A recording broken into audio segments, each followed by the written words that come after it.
really important contributions and think about what we think about when we say abolition, right? We are in an extremely reactionary moment.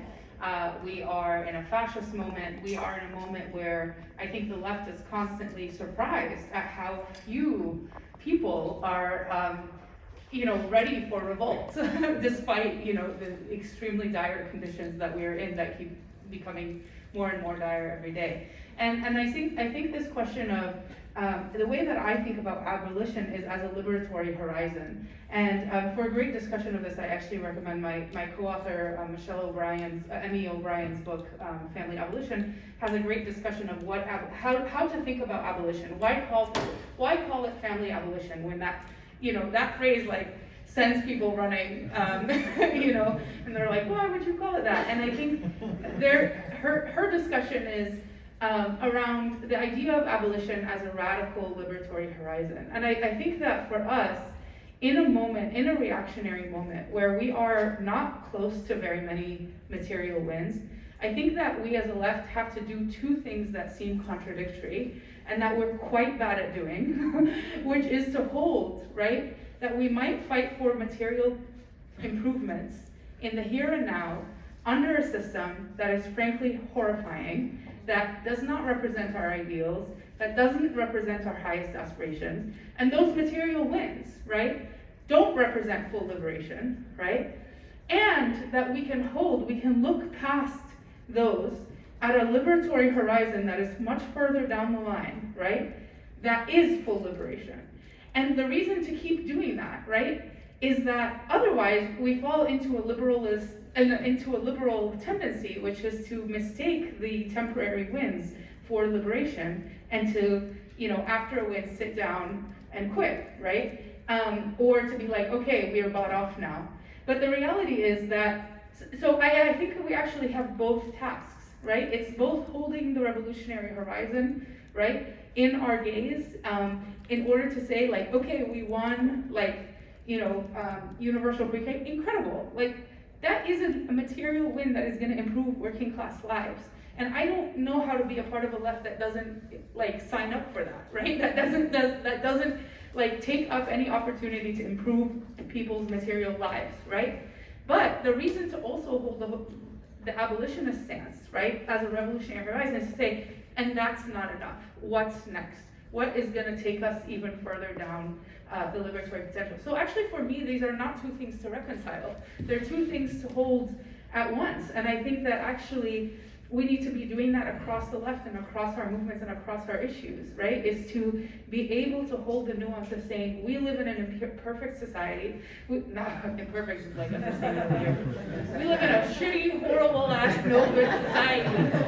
And as a result, we have to fight on terms that don't feel fair, and sometimes fight for wins that feel small, right? And don't feel ideologically pure in ways that sometimes don't feel ideologically pure, right? And we know that that's not our full liberatory potential, right? And to me, that's the important work. Thank you all for that. Katie, in your writing, you say that family is one of the most heavily regulated economic institutions in contemporary America. And you talk about how much of family policy in the US is actually family policing policy, with laws that incentivize the traditional family structure, like tax incentives for married couples, and laws that surveil and punish people who stray from that structure, and specifically Black and brown people. You also talk about, in addition to abolition of family policing, you argue for abolition of the family in general, and say that the institution of the family acts as part of the carceral system in the way that it reinforces children as property. So can you talk about both family policing abolition and family abolition, and also, in your argument on family abolition, you talk about the need to shift more to communal care. And can you give some examples of what you mean by that? Sorry, there's a lot of questions in one question. Yeah, I have some anecdotal stuff from Oregon that I'll talk about with this, but I'm going to focus mostly on family policing. Family policing policy is going to be my... Easier to take that off. Oh yeah.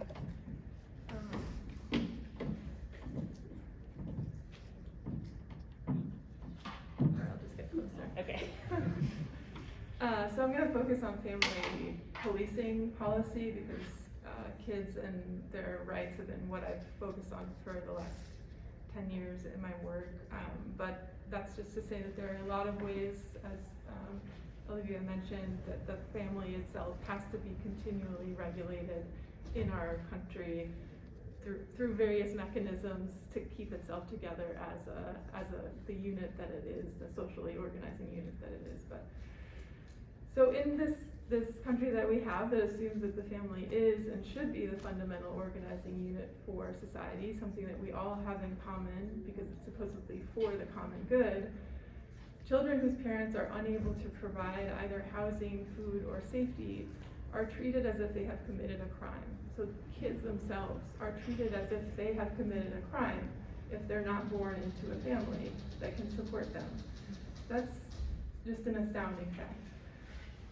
They're criminalized in residential facilities, group homes, on psych wards, in schools all the time, and in juvenile detention, of course. And when they age out of foster care, for instance, as adults, they very often end up in jail or homeless. So in each of these institutions, children are legally the property of their guardians. And because children don't have rights as individuals, but only in relation to their parents, they essentially only have the rights given to them by whomever their parents happen to be.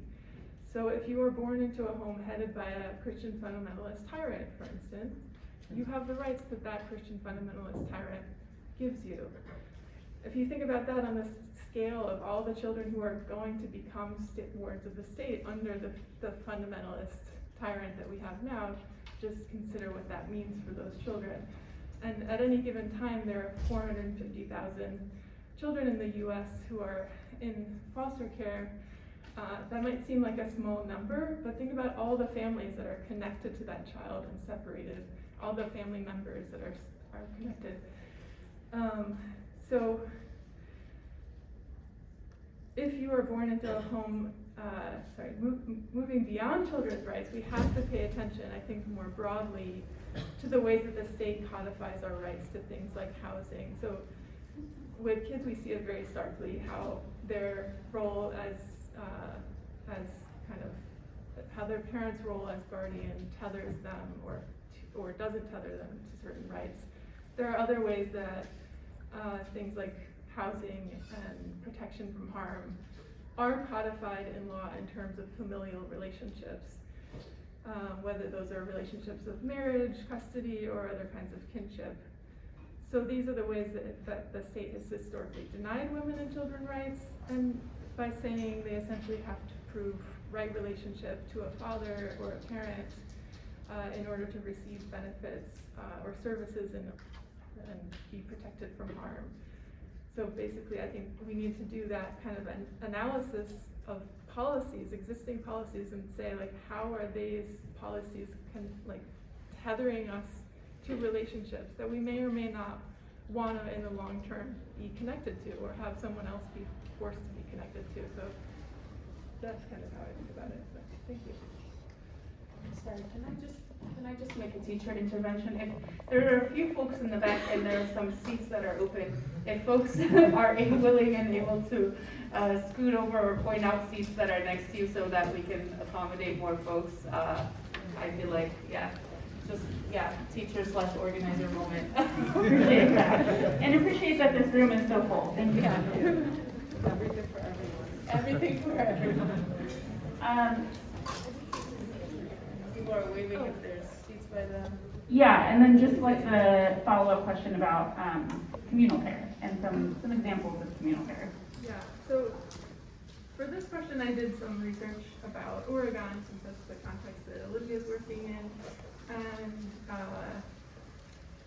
as I mentioned already, part of how the state regulates families and reproduces class in the process is by policing both parents and children and youth who live in poverty. So over the last 5 years, the state of Oregon paid the Portland law firm Markowitz Herbal $23 million to fight a lawsuit brought by lawyers for youth in foster care who had experienced abuse and neglect in the family policing system. So these are kids who have been taken away from their parents and they're further abused or abused in the first place in the system. So this children who had been separated from their parents and siblings were being routinely placed in hotel rooms, shipped out of state, physically restrained or forced to take psych meds, while so-called nonprofit contractors were making millions. The state reached a settlement in 2024 that required the state to hire a neutral expert to assess areas for improvement in the services kids in state custody were going to receive. So there were no reparations for any of the children. It was just, let's hire an expert to assess how we can do this better in the future. In the meantime, the state of Oregon increased its budget for family policing programs, aka the child welfare system, by $224 million to a total of $1.9 billion. So I think part of why I focus on this is because we do these analyses of how police systems have their budgets that we want to divert to community programs, but we don't have as much of an analysis of the family policing system and how much money is spent policing poor children and abusing them in these institutions. So I think we need to really hone our sense of like what is going on in these systems and think, okay, if that's happening in those places to these kids, would I want that to happen to my child? Where the communal care piece comes in to me, and we're living that abolition horizon, is to say, these are my kids. These are children that I have responsibility towards. So to the extent that you're able to do that in your organizing, you are already living that horizon. And they might not know it, but you know it, and they will feel it in their lives. So I just encourage people to kind of like pay attention to family policing in the same way that you would policing, because it's the same thing. Lisa, do you want to add to that? Sure. Katie, thank you so much. That was incredibly powerful. I'm just going to piggyback off of that to talk about fetal endangerment laws a little bit more. Sorry, but about a year and a half ago, I reported on a case for Truth Out of a woman named Lauren Smith, who was a 26-year-old Black woman in South Carolina, where I should also point out South Carolina has some of the most stringent anti-abortion laws on the books, where like women who obtain abortions could potentially be prosecuted for homicide. She was pregnant. She already had one child. She was living with a domestic partner, the father of her unborn child, and she was waiting tables to provide for her family. Her partner began harming her. He dislocated her shoulder. She was under severe stress. She was not able to maintain a healthy birth weight. She was not able to maintain like a sufficient birth, like eat enough to maintain a healthy weight for her child. And she had severe morning sickness. And she was hospitalized on multiple occasions because of that, for like dehydration. And a doctor that she spoke to in the hospital kind of unofficially, or a nurse rather, kind of unofficially recommended to her that, you know, marijuana would help her keep food down and would help her like be able to nourish her child. So she smoked a couple of joints during her pregnancy. And then when she gave birth, the hospital did a tissue test on her child because she just happened to mention that she had smoked a joint during her pregnancy, and the child's tissue did test positive for THC, but they were unable to detect from that sample whether or not, you know, when she used marijuana during her pregnancy, how much she used, just that it was in her bloodstream. She was not allowed to leave the hospital with her child. Her newborn was taken by social services. Her other child was taken from her by the state as well. Like they showed up at her mother's house in a police car with sirens on and seized her other child. And she was facing a prison sentence for endangering her fetus. And this is in pro-family South Carolina. And you know, the everything we know about you know, the harm that's done to children, like the harm that's done to a young child by being separated from its mother in this way far outstrips anything that could be done to a child via smoking marijuana. And this, you know, has its legacy in the infamous paper on crack babies that came out during the 80s, during the like heyday of like extremely racist family policies and surveillance following the Moynihan report, which argued that, you know, black women were basically unfit mothers because they weren't getting married and weren't replicating the like patriarchal family structure. So, you know, why does this seem so contradictory? And Katie, to your point, right, these children are treated as criminals from the moment they enter care. They're not treated as like, you know, protected little saplings that have to flourish. And this, my theory about this, which I will be talking about in my panel tomorrow, is that it is, you know, prisons are now like the newly emergent productive site in America, and they are only increasing more funding to do this. This is where the vast majority of our like unpaid and low wage labor comes from prisons. And it is beneficial to the ruling class to have an endless precarious supply of children, you know, who will end up being targeted by the police at some point, who will end up swallowing that prison population. It is like a system of children that is just funneled from one carceral institution to another. To me, this is the endpoint of natalism. It is not like, I'm not saying it's necessarily to put us all in jail, but it is beneficial to capitalism to have an endless precariat, you know, to exploit and extract labor from. And this is the endpoint of their quote unquote family policies. Thank you both for these powerful interventions. I think I will add that even when there isn't an interaction, so I'm also a sociologist, I'm a scholar of gender and the family and sexuality, and we know from the sociological literature that effectively, so even when there isn't an interaction, a direct interaction with the carceral system, a lot of the, and folks have pointed to this, a lot of the austerity policies, a lot of the cuts are basically a redistribution of labor to mostly women. It's a basically demand for feminized labor to take care of all the things that the state is cutting, all the welfare that the state is cutting, and refusing to provide.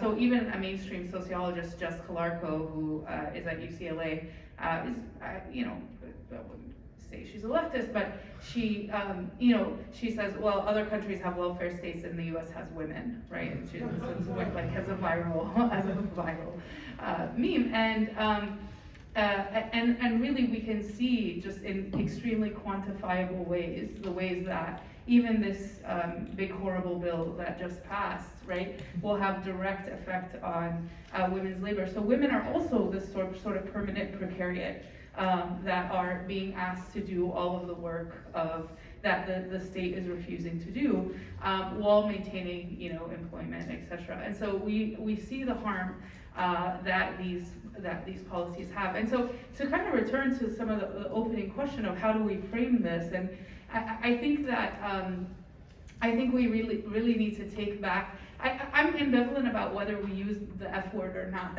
right? But I think for me, it's about focusing on policies, right? And being really clear about what material benefits we are gonna give people. We are also in a moment, right? And we keep saying, harping on this in the left, right? Is that left policies keep winning where the right is gaining points in terms of politicians. There's massive distrust of both parties, but the Republican Party is offering a narrative, right, of everything that has gone wrong, a narrative that is seductive to some people, repulsive to most, but we don't have enough power to fight it, right? We on the left, right, need to offer a narrative as well, but we also need to focus on what wins, and that tends to be policies, right? Like people can trust a referendum and a proposal more than they can trust a politician in this extremely rightfully anti-politician moment. And so to me, that's kind of the more important part, is like what material changes could we actually win? Who is vulnerable? Who do we need to fight for, right? What could we win? And you know, how do we make those policies as inclusive as possible and alleviate as many hardships as possible? Thank you all for that. And yeah, my husband and I were just talking about this, like, oh, we should have called it the children's agenda, but we also wanted to include elders, and it's just like, yeah, the F word is like, it's complicated. I want to talk about women, and you raised this a little bit already, Eman. So the organized left, at least the Democratic Socialists of America, has a reputation for being a bunch of white guys. And when we launched our Family Agenda campaign in Portland, almost everyone who joined the organizing group was a woman. Many of them mothers, some of them not, some of them were also care workers. And the same was true for our universal preschool campaign. From our economist who helped us with the policy, to our county commissioner who is now championing it, to all of our lead organizers, it was all powered by women. And I think that is because women bear the brunt of doing the majority of care work, paid and unpaid. So we are speaking directly to women when we run these campaigns.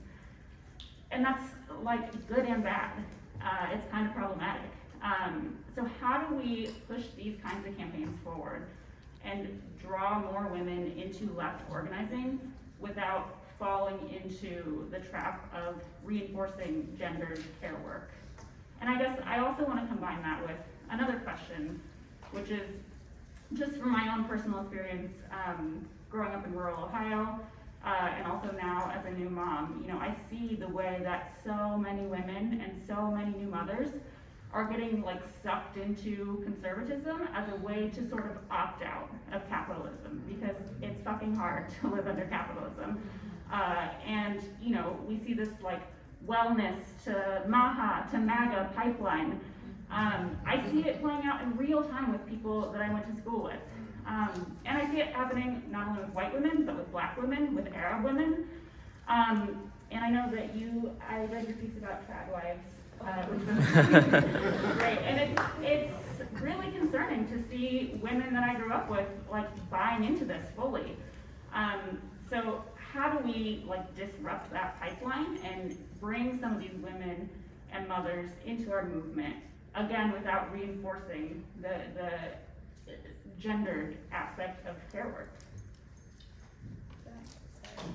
I'm not speaking too much. I honestly think, actually, you know, remember that revolutionary horizon we talked about? I actually think that there are ways in which, and I don't think this is like, I don't think we can like, you know, create like mini utopian spaces and then suddenly capitalism will be done. So that's not what I'm suggesting before you go off on me. But I do think that we can redistribute labor within our movements and redistribute and give resources within our movement. So when we say we want more women to participate, but none of our events have childcare, we want more parents to participate, but there's no childcare at any of our events, right? Or we are not, you know, like, I think there's all these ways that we need to set up spaces that when we say that we need to also offer a radical vision of the future, the right is offering a radical vision. It's a horrific, sadistic one, but it, you know, Judith Butler gave this great talk at U Chicago a couple months ago, where they said that the right is able to excite the passions. They're winning because they're able to excite the passions in a moment where everyone is in despair and is precarious and wants something to, like, you know, and that something can be terrible, right? But we keep saying, we're gonna reason with, but they're lying to you. Here's a reasonable, but actually we need to excite the passions. But part of how we do that, I think, and part of what we are good at, is creating community spaces, right? Like, coming to socialism for me excites the passions because I look around the room and there's like folks like doodling and stitching and everybody's, you know, and it's just like, I think we can offer spaces that offer a glimpse into the revolutionary future that we're working towards. And when we do, like, and we've done that in encampments and in various spaces that basically, you know, show people a different vision where collectivity reigns, where, you know, space is shared. And so I think we have to actually, we can't keep doing what we're doing and then be like, why aren't people here? I think we have to start to radically restructure our spaces to make them more appealing and to make them these like bites of like these, you know, dispatches from radical futures effectively. Did you want to Thank you so much. And I think this is a really powerful and important question. And forgive me, but I'm going to veer into misandry quite a bit here. But you know, in my opinion, and from my perception, it is not just women that are like leading the fights for, socialist family and care policy. It is women who lead the fight against capitalism and imperialism, period. You see it time and time again. And to me, that is because women are ultimately the most victimized by these things, right? They face the double burden of patriarchy and patriarchy amplified by capitalism. Just like a really recent anecdote, but I was watching this documentary about the campaign in Daecheori, Korea against the Camp Humphreys, the US military base there. And that struggle was overwhelmingly led by women. It was overwhelming, the couple of people that were like, I don't want to fight against this, like I kind of like having the US base there. It was like a couple of guys that said that, and it was like almost primarily women that were leading the struggle and that were the most militant and most vociferous. And why is that? Because of the presence of the US military base led to so much violence against women, forced prostitution of women, sex trafficking, rape, and the theft of their children. To me, it is that women are always at the forefront of these struggles, and then it is always men who end up being highlighted and presented as the heroic leaders of these struggles. So I think that the way we frame this is not just like, we need women in this movement to only care about women's issues, but it is that we need to end capitalism because that is what is ruining your life as a woman. And that, to me, that is why so many women have retreated into conservatism as well, because they see it as like, their only opportunity out of this like horrible death trap where you have like one group of people telling you like, the way to emancipate yourself as a woman is to become a girl boss and get an IUD without any anesthesia.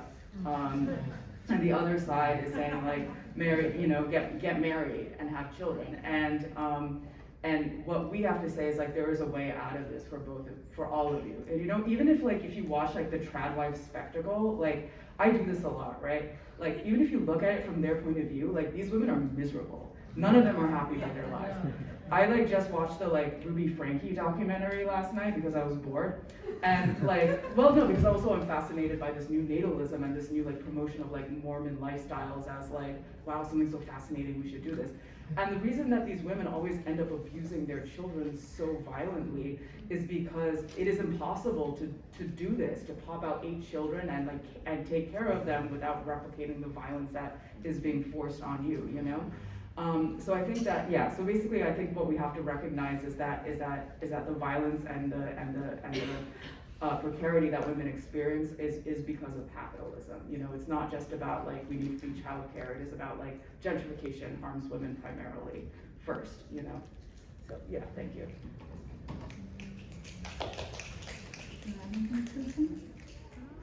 I guess I would just say what I see in a lot of like union contexts is kind of a posturing as if we're in the 1930s and we're all like wearing overalls and like, I don't know, there's just a very masculine kind of vibe to a lot of the spaces, and I think kind of trying to point that out and be like, we're not trying to replicate the 1930s, this is 2025, and also leadership, what is our conception of what leadership looks like, and often it's implicitly male. Could we have, a woman at the front with a baby on her hip, or I don't know, like maybe not necessarily even with a baby on her hip, but like, is there a way to imagine leadership that isn't so, that appreciates the work that women are doing and can do? So I don't know, but I think it's a tough thing, and I'm glad you're taking it on. Yeah, and I have a lot of thoughts about that. Eman, you have specifically done research on Muslim women in the United States and the roles that migration, religion, and stereotypes play in the lives of Muslim women. Can you speak specifically about how Muslim women in the U.S. might be relating to the concept of the family? Mm-hmm. Yeah, that's a good question. I think that in the Muslim community is very split, like most communities, along class lines in particular and somewhat ideological lines. So Muslim Americans have generally lean to the left politically, including, and there isn't the same correlation among Muslims between religious conservatism and political conservatism. So you just literally don't see the correlation in the statistics. So there are people who are religiously conservative, very politically progressive, and vice versa. And that makes sense given the political context in this country. I think, Muslim women are facing similar problems to other folks in that, you have you increasingly need two dual income households, but you still have an unequal division of labor in the household. I think in some cases, in a lot of Muslim communities, there's more of a reliance on intergenerational family networks, and so there's a little bit less of the isolation of the nuclear family that we see in other communities. So that can alleviate some of the burden. So there's a lot of more comfort with grandparents living in the house, helping with the kids, etc. But I think that with everything gender related for Muslims, and I think this is similar, though the details differ for other communities, there's always the specter and the shadow of anti-Muslim racism and Islamophobia, which basically place added scrutiny on the community and places an added scrutiny within the community on any kind of feminist practice or attempts at gender inequality. So, Muslims attempts at gender equality. So Muslims, have many other groups, said actually when you come in with this outside interventionist lens, you actually hurt the cause within the community because you sort of cast anyone within the community who claims feminism or smells or acts like a feminist, they become this outsider force that needs to be attacked. So I think that that's happening within the Muslim community, but really the material conditions are quite similar. I think there has been a massive attempt to organize Muslims by the Christian right. This happened in the early 2020s effectively. So really up until the genocide, you were seeing more and more and more of these alliances between the Christian right and certain Muslim communities. So we were seeing some book bans in some Muslim communities, bans on the pride flag, and this mass hysteria, this fomenting of hysteria around trans rights, and your kids are going to be trans if you send them to public school, etc. And we just saw with the Supreme Court case that a Muslim family was sort of at the forefront of this.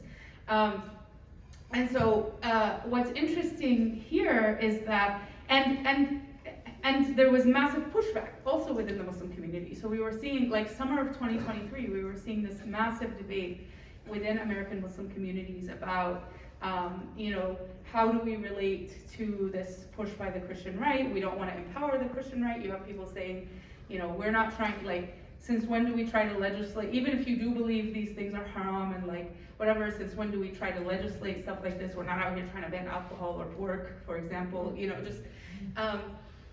and so you were having this pushback. What's interesting is the genocide, I think, has realigned some so I think that with the genocide, it was very clear that some of these alliances were not, some of the folks who were starting to make, some of the more famous Muslim figures in the American Muslim community who were starting to make friends with the Christian right, mostly over these cultural war issues, suddenly had to face these people were calling for genocide.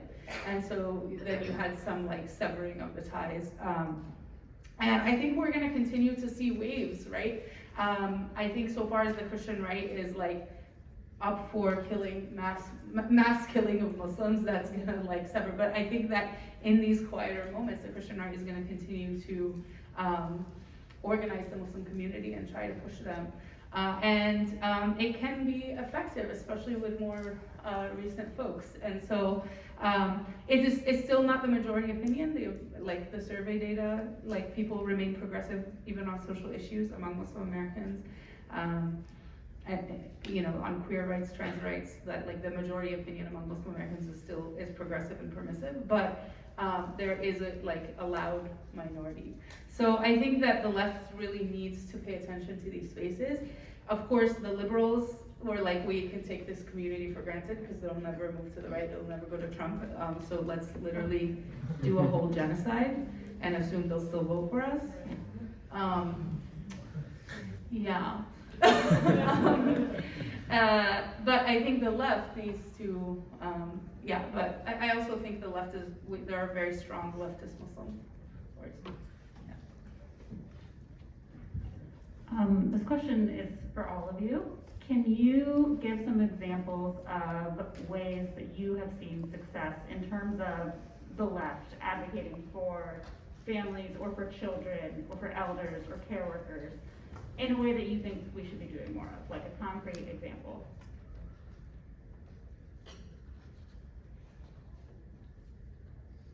I mean, I think the Mamdani policies, the policies that you've mentioned fighting for, I think the policies that Katie was urging us to turn towards, like all of that, I think stands out for me as examples of the kind of work that we need to be doing, and of course, like the reproductive justice work. Yeah, I would say that there have been like several successful fights to reinstate abortion rights and reproductive rights in the context of socialist revolution. And the two the socialist and anti-imperialist revolution, the two that stick out to me are Vietnam and Burkina Faso, both of which, when they successfully liberated themselves from French colonialism, they also repealed the bans on even just like talking about not having children or advocating for that. And that fight, though, did not just happen because they won the revolution and now they no longer it was because women and feminists within those movements had to continually struggle and fight for it. Now there was like slippage in Burkina Faso after the reinstatement of neoliberal governments that happened after the revolution, but there was still but Vietnam still has those extremely liberal policies. And the other thing that I want to talk about that to me is is a bit of a pipe dream. I don't know if we will ever get back here within my lifetime.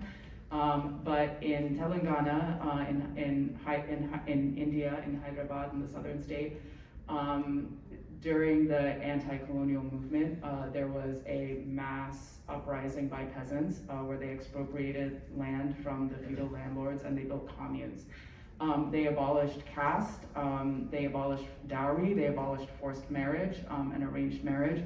Women, again, were at the forefront of that struggle. They were armed and they were able to carry out briefly a communist vision of liberation of women. Now, what ended up happening is that due to pressure from the Americans and the Congress Party, the communists eventually laid down their arms and the commune disbanded.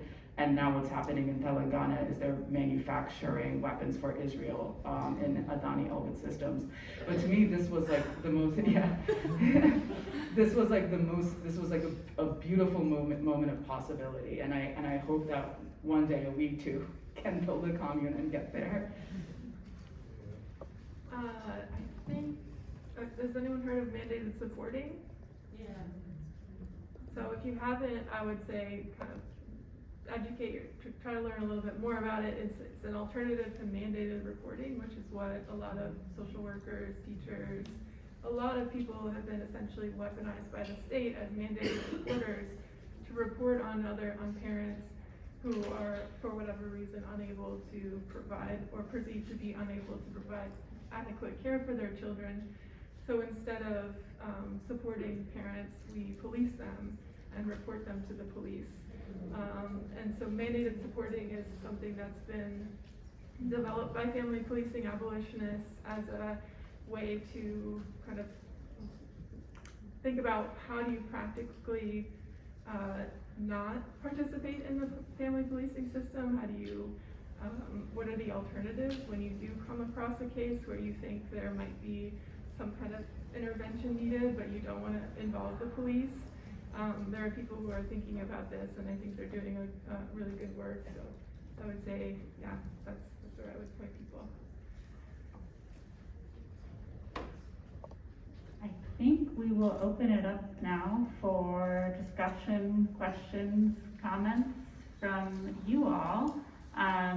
Just ask that speakers keep their comments limited to under 3 minutes. But feel free to come up to the mic if you have something to share. And I hope maybe we can hear from Maria, who is the Chief of Staff of Councilor Mitch Green in Portland. I'm really glad that she's here, and she has a panel at 3 o'clock that everyone should go to. Go ahead. Hey all, I'm Andrew from Austin DSA. This has been so fascinating. My mind is everywhere, but I wanted to hear more about Portland DSA's maybe kind of internal practices. In Austin DSA, we've tried to implement a Socialist Sprouts program and incentivize and encourage parents to come to our meetings after hours. It's ebbed and flowed. And also would like to hear about general strategies. I'm also a Baptist minister, whole other story. And on that revolutionary horizon, want to perform abortions in a church, before it's all said and done.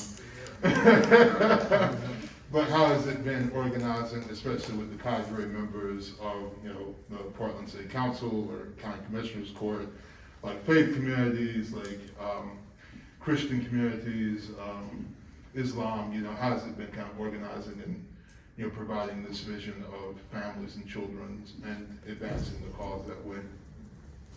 Socialist Sprouts, I love that. It's a little bit cuter than Red Diaper Baby. We do have Child Watch at all our general meetings, and we require like a background check for our Child Watch volunteers.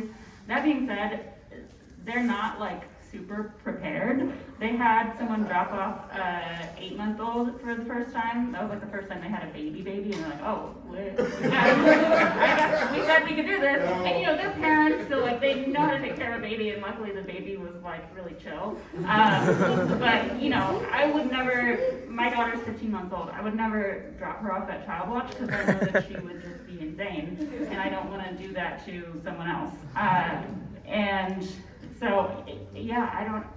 We're always looking to improve, and it's hard to get volunteers who want to do Child Watch because everyone wants to go to the meeting. And that's just for our big general meetings. We don't have Child Watch for any of like our working group meetings. We don't have Child Watch at rallies. I don't think, that's one thing that we have in our family agenda in terms of like making democracy more accessible. We are suggesting that City Hall have Child Watch for opportunities for public testimony so parents can come and testify, because like I haven't been able to go to a lot of the budget stuff because it's after hours and I have to take care of my kid. But yeah, we do have Child Watch and we're trying to make it better. And your other question, the faith, how to organize it. Yeah, faith folks, yeah. Maria, do you want to answer that? Have you done any organizing with the faith communities? Yeah. Hi everyone, Maria Sippin from Portland, Oregon. I'm here as a DSA member, but also work as the Chief of Staff for a Socialist in office, Councilor Mitch Green. I think some of the lessons we really brought into the Family Agenda campaign came from COVID recovery.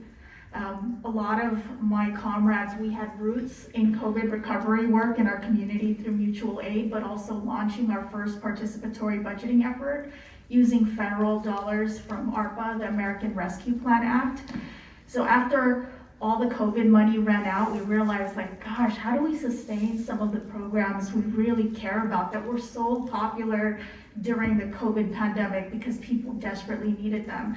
And a lot of our organizing in the faith community really, I think, took place during COVID recovery when everybody was really trying to get to know their neighbors, trying to find resources. And many of our participatory budgeting sites did happen in churches, in schools.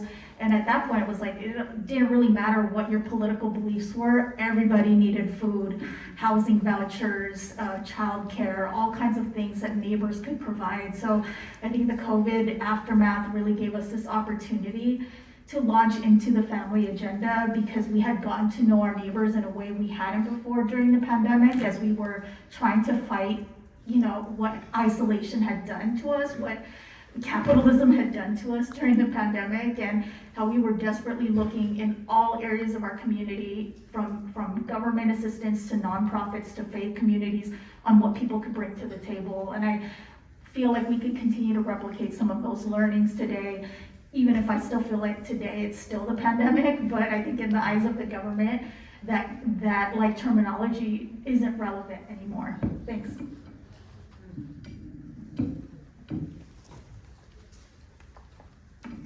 Hello, my name is Brianna and I'm from Nashville, Tennessee. Thank you all so much for this panel. I was definitely one of those people, I know y'all mentioned in the beginning when like someone says family abolition, it's like, I work in the reproductive justice space and do a lot of family policing system work.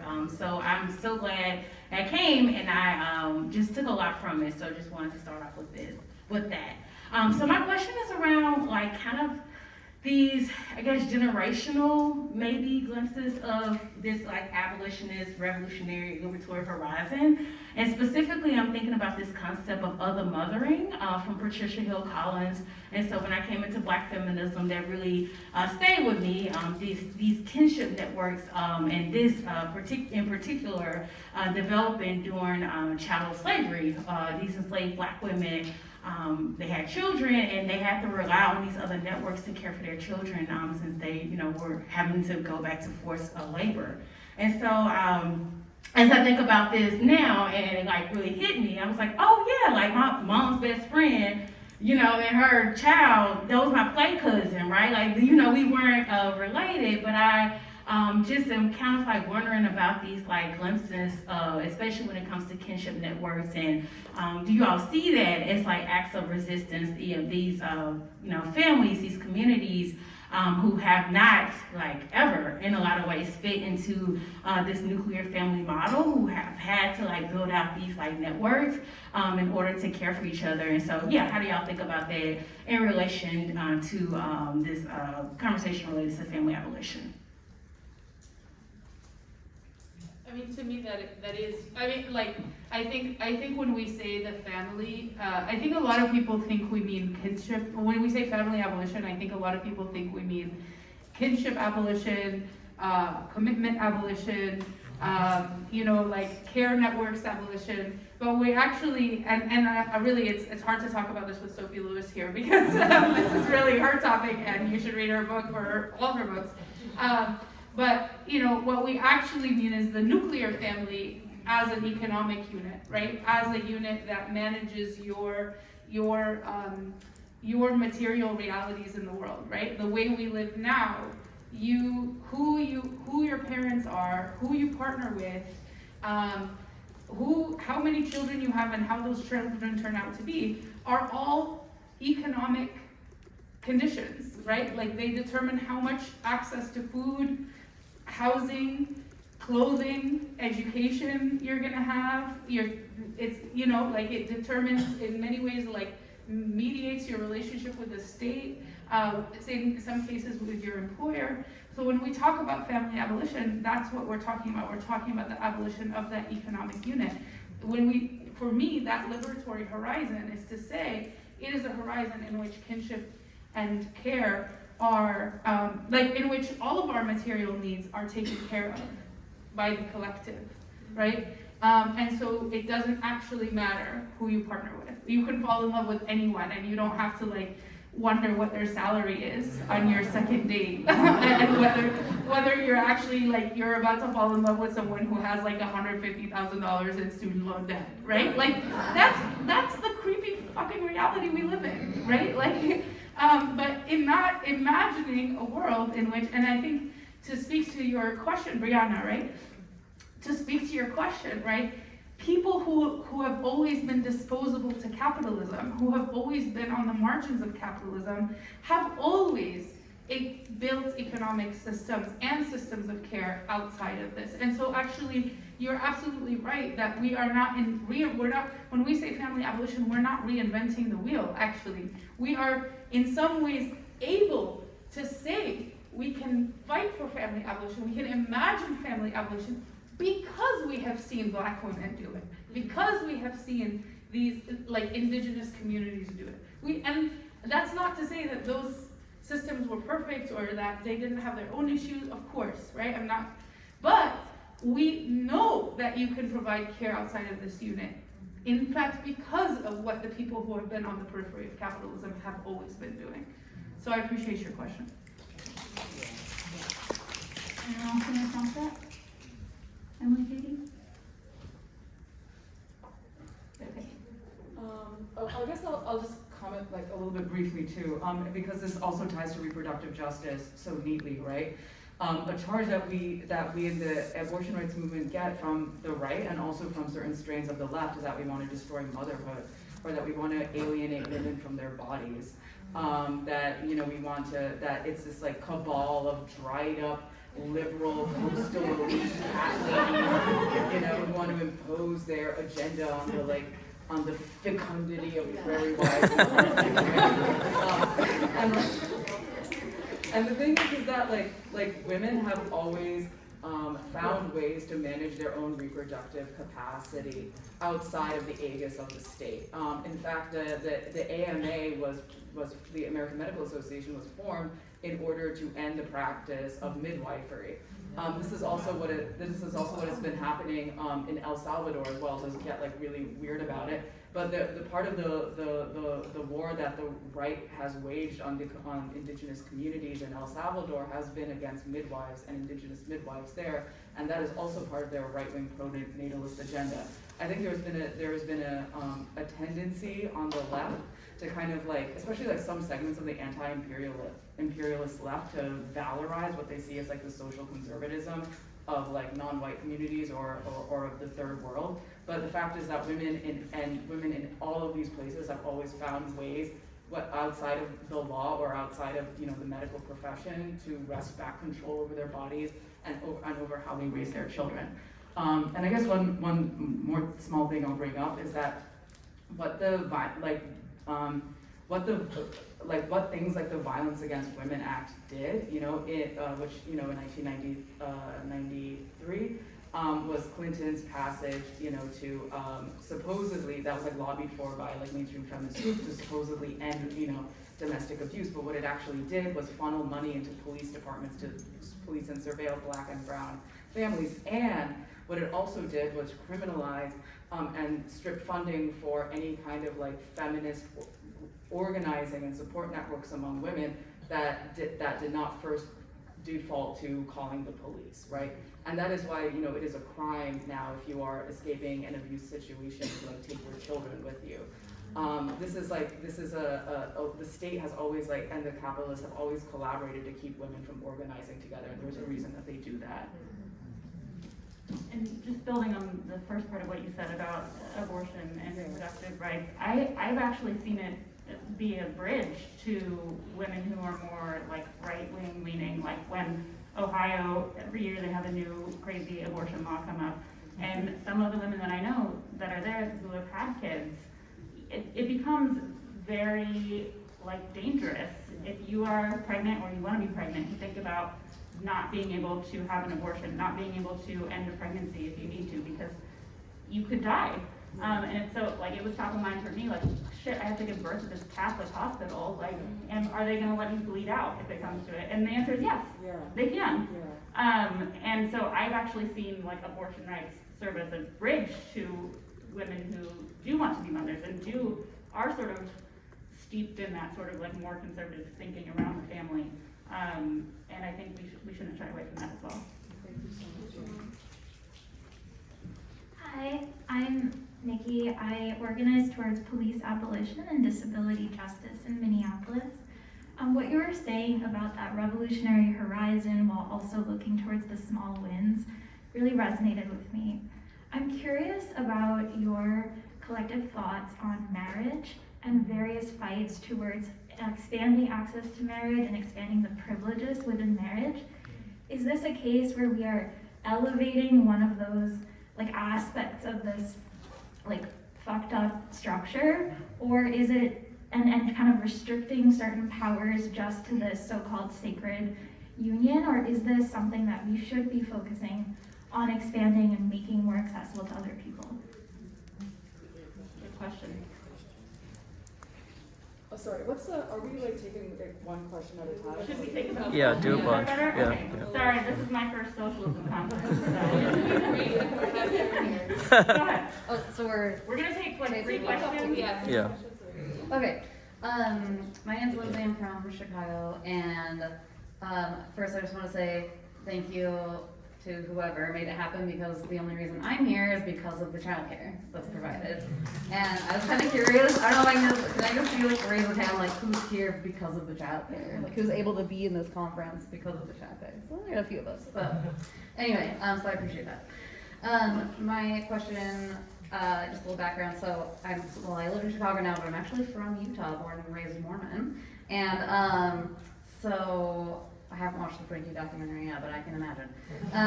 My question though is, like, because there are some really horrific things that happen to children,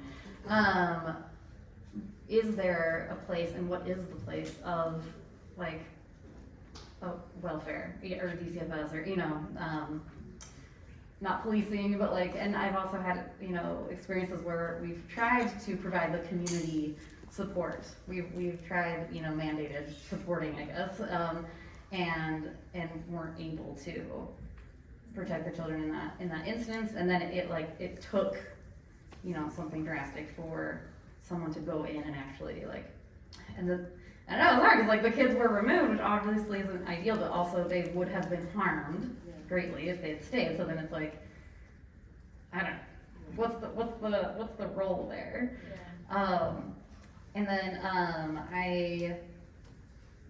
just a quick comment too about I was thinking about this too because it's funny that Mormon women in Utah were some of the first women who were able to become lawyers and doctors, like before suffrage, because of polygamy. Because you had like 4 women and like you get like 3 weeks off, and so people were able to like get an education. So if it weren't for the whole like forced like sex and stuff with men, polygamy, it would have hurt. So it's like that they had the community thing going, but now it's very much nuclear family, and so when a lot of these Mormon women still have the 8 kids, but not the like 8 other hands to help. It's okay. All right, we'll do one more question and then we'll start answering all of them. Okay, hi, I'm Michaela. I'm in North New Jersey DSA. I'm also the chair of National Political Education. And just in case anyone's interested, National Political Education offers trainings for Child Watch if your chapter wants to introduce that. And also, in the consensus resolution we're presenting at convention this year, there is a development of a Socialist Sprouts curriculum over the next 2 years. So, hopefully, preview, we pass that and we can start on that. So those are just 2 things in relation to what we've just talked about. The thing I want to bring up though, as someone who is a person decided a long time ago, I don't want to have my own children. I want to take the ones that exist and educate them. I'm an educator, I'm a higher ed educator.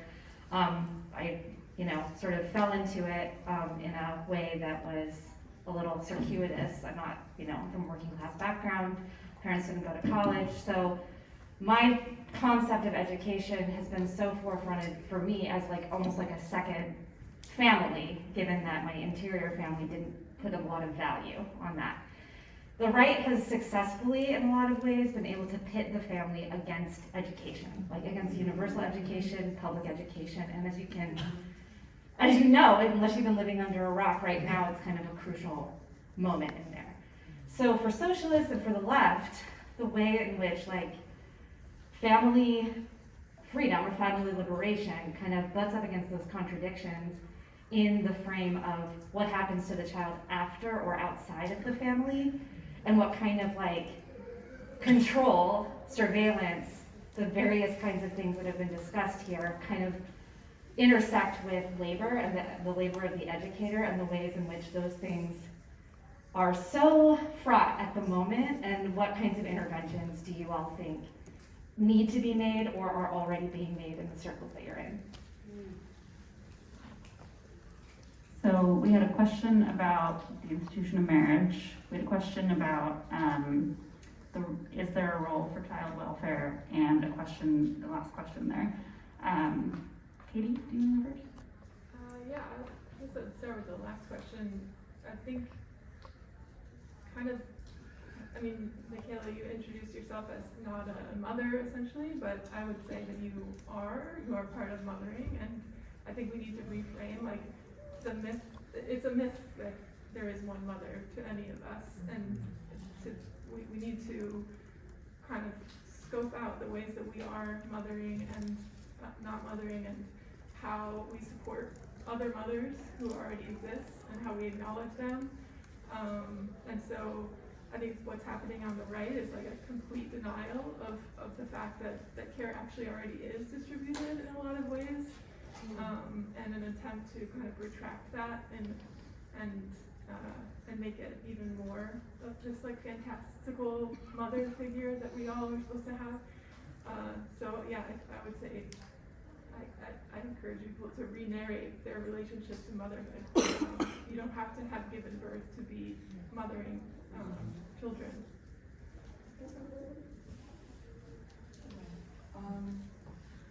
So I'm going to kind of combine my answer to the children question and to the marriage question, because I think they're kind of related. I'm going to say something that might get me in a little bit of trouble, but my feelings on marriage is echoed in the quote by Thomas Sankara, who was sort of the leader of Burkina Faso's revolution against the French, that the only real difference between marriage and prostitution is the price and the duration of the contract. And this is not to say that everyone who gets married is engaging in sex work, but to me it is the institution of marriage can only exist alongside the criminalization of sex workers. The criminalization of sex work is like the dark underbelly of the sanctified, reified, and legally like enforced institution of exchanging your bodily autonomy and your sexuality for economic security. I don't think one can exist without the other. And that is not to say that I mean I am married. I married somebody so that she could get a green card. I've helped people do this. Like it is not to say that individuals shouldn't get married, but I don't think it is something we should fight for as a horizon. I don't think we should be fighting for the state or the capitalists to impose and package our love and our sexuality with economic security. And I think just as capitalism requires an easily exploitable underclass of a precariat of unemployment, so does the institution of marriage rely on an underclass of women. And the right likes to seize on this and say that working class women really want to be married, and that's why we should be pro-marriage. But the thing is that the fact that marriage might be the only form of economic security available to impoverished women should not be a reason we preserve marriage, as an institution. Similarly, when it comes to the interesting thing about all these back in when the feds raided Yearning for Zion Ranch, Warren Jeff's FLDS compound that he was building out in Texas, where he had 14 wives, half of whom were underage, and there were hundreds of children living there. And it was really popularized. It was really broadcasted on the news media, right, as this horrible example of state overreach. You have these crying children being separated from their mothers, and it was really a boon for the Mormons at this point, to present themselves as we're just people that have an alternative family structure. And polygamy is actually really great because I have time off from childcare and I can pursue things like education because our 80 children are being taken care of by my husband's 18 other wives, But the fact is that the state over the police, even in that Ruby Franke documentary, right? You have this woman abusing her children, and then the police come in and at the end and they're so heroic and they're saving the kids and everything, And I think that this to me is mirrored in how we have been forced to rely on the police to help women out of abusive marriages as well. I come from a background where arranged marriage is common, and to me it's no different than sex trafficking. It's just a legally sanctioned way of doing it. And to me, the institution of policing and the institution of and the sort of settler colonial paradigm in which that policing exists both perpetuates the abuse of children, and then the seizure of those children by the police perpetuates further abuse, because what happens to those children, right? They are again criminalized in the foster care system, and again through a series of violent institutions. So the idea, I think, shouldn't be to say that, like, you know, oh, our choices are to leave children in abusive, fucked up situations, or to like valorize and fund the police to come save them. Just like our choices shouldn't be like, oh, women should have to be forced to stay in abusive marriages, or we have to fund and rely on the police to save them. Our response to, you know, the violence that is quite endemic to sex work shouldn't be like, oh, women should either have to be in these situations, or these women should be criminalized by the police and by raid and rescue organizations. The solution should be like, we need to find a different way that gives everybody what they have to, what they need to live and what they need to flourish. Like these things shouldn't be seen as, the police and the abuse shouldn't be seen as contradictory forces in this. They are ally forces in this, that we replicate that violence over and over again. I'll just say very quickly, I'm against the movement focusing on marriage expansion only because of the math, right? Like the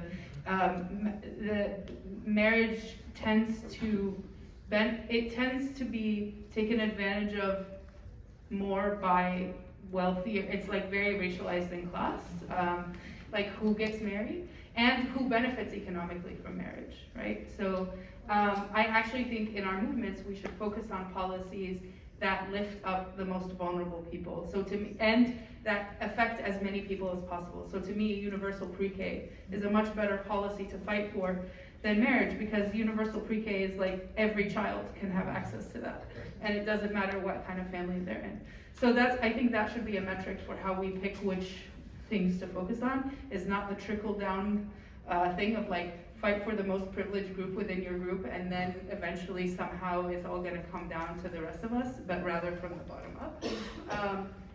The place for, I think we need to think, again, in terms of offering radical visions. For me, I could imagine like community councils, right? Like I come from a community that has had traditions, and they are not without problems, right, of effectively neighborhood councils, right, or tribal councils or whatever, where you basically have elders in the community who, like, if you were in 1920s Syria, for example, and there was like, people were suspecting that like a man was like beating his children, what would happen is people would go to the elders, they're all men, so that we're not replicating the same thing, right? But in that moment, it would be like all the elders of the tribe, his family would be called in, like his elders would be called in. There would be a community process of like conversation that's focused on like, how do we take care of these children? And there would be basically a non-state solution. And I think that we need to be wrestling away this question of taking care of each other away from the state, which only really has one tool, which is the cops, right? And so we need to be thinking creatively about what would it look like to be able to get children into better situations without the cops, without the state. And there's a world of options, actually. It's not either or. Yeah, the question about marriage, it's funny to me because I'm on my second marriage, so big fan of it. My now husband and I got married because I was quitting my job and I didn't have another job lined up, and I needed health insurance. Yeah. And I love him and I'm glad to spend my life with him, but I'm dependent on him. Now our daughter is dependent on him because she's also on his insurance. So it definitely is a coercive economic situation for sure. Okay, it's 1:29. I'm gonna ask the last 3 people in line if you can give 30-second versions of what you're gonna say, and then we'll try to respond and understand if people have to go. Yes, and this is partly expanding on some of what has already been said. I'm thinking about the role of education and the family. I'm 15 years as a high school teacher, and now I teach at a public university. And I do think what people say, the growing battle of family rights in education, in terms of the Supreme Court decision not to allow opt out of LGBTQIA plus books, things like that, trans rights, and there is a kind of particular role that schools play, both in terms of the policing of families as well as respites from families, particularly for a lot of LGBTQIA plus youth whose may not always get support in their families. So I'm just wondering, it also seems like that's a site of power and possible resistance collectively, especially also like unions are, educator unions tend to be some of the ones that are the most kind of female dominated unions, et cetera. But I'm just wondering if there's some ideas, like I love the idea, I didn't know about the kind of mandated reporting as opposed to reporting, which is something I've, is definitely a struggle as an educator. But what are some of the other things like that we could be demanding and fighting for that would help to kind of unite those struggles? Thank you all so much for this. This was awesome. I just wanted to add, so I'm part of organizing childcare for an org that I'm in, and one of the things that we've kind of come up against that I think maybe speaks to the broader horizons piece is okay, so now we have childcare, but what are the kids doing? And the stuff that we're doing in our group, we want them to be part of it, or we want them to have spaces where they're this isn't just oh, go sit over here and watch a movie while, you know what I mean? What is the content of that? And so we've been thinking a lot about that, and I've just been thinking a lot about how a lot of right-wing institutions, or even mixed institutions, they offer childcare, but it has they're teaching kids things, right? About, and that's a whole, but it's also a community, and that's a place that kids might love to go. But how do we create those kind of spaces where the kids that are growing up in our childcare or whatever are also coming to love being in those places and coming to see that as their community, and those politics being associated with those experiences too. I think is something that's really important, and also a really big task but I think is an important part of that horizon. So. Yeah. What's up, y'all? Steven. How do y'all see the current state of capitalist tendency attacking both care networks larger than the nuclear family and the nuclear family? And what do you see as a horizon of that, those care networks being geographically based, connected to our home where we live? Okay, I'm gonna give you all a chance to answer those and also share any closing thoughts that you might have. Well, I'll say I as someone who studies community embeddedness, I studied for Muslims, right? I would say if you want to build a space that kids go to, you need. Well, I'm frankly shocked that they're not reading Marx in the back. It's really upsetting to hear. But you need multiple entry points, right? So you need spaces to not just be the education piece, but to just be the child watch piece. But basically when I study mosques, I have a chapter about mosques in my academic book, and it's the most successful mosques are the ones that have food nearby. So people are also there to get their falafel. And that have basically you also have some kind of social activity. Basically there's an entry point for different people. The person who wants to read Marx can come do that, but the person who actually just wants to take a lap in the pool can also come do that. And so if we are creating those spaces, I think kids will eat that up. And we should create those spaces, so thank you, Nisha.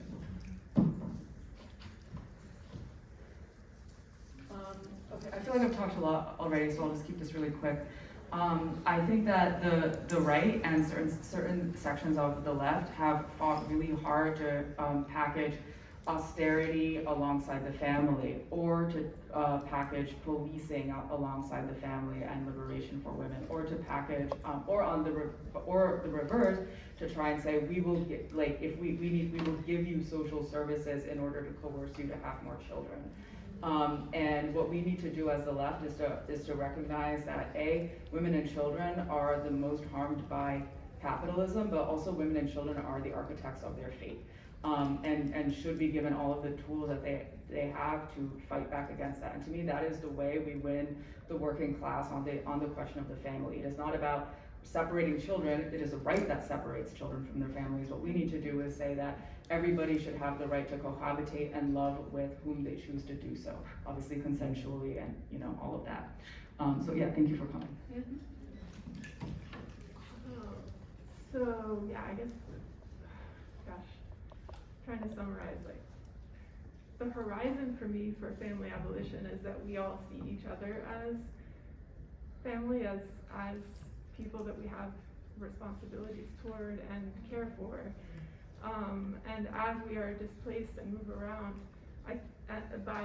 moved around by like things like corporate landlords or just whatever displacement that occurs to us, I think those are also as terrible as they are opportunities for us to actually live out that abolitionist horizon, which is to see each other as family, treat each other as family. Hopefully none of you are disconnected or taken away from your family, but it's something that I experienced through the family policing system. What it taught me is that we are all connected and that we can make family wherever we are, and that can be a beautiful thing. So